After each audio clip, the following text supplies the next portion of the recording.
We've been successful in so many different types of mass torts. For example, all the way back to breast implants, Resolin, the diabetic drug Resolin, which we were able to get resolved for everybody in the country. The gadolinium-based contrast agent, for example, was one of the cases that I led as well. That was an MRI contrast agent that caused a horrendous disease called nephrogenic systemic fibrosis. It turned people into stone and ultimately killed them. Once the necrosis got into their lungs, it would solidify them. They literally would turn to rock, making them immobile, that they couldn't move, and ultimately it would get into the organs and shut down the organs, including the lungs, where they would suffocate to death. One of the things that we learn in a lot of these is when we really peel down to it, for example, the nephrogenic systemic fibrosis, or NSF, was a man-made disease.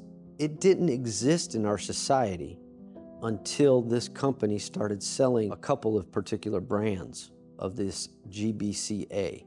But when we were able to identify what was truly happening with that drug and the role that this company played in it, it was no longer being sold to these particular at-risk patients for NSF.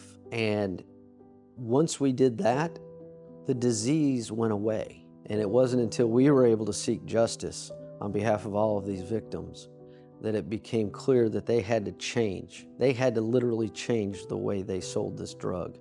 And once they did that, the disease went away. That's the kind of societal change that keeps me energized and keeps me fighting for justice every day.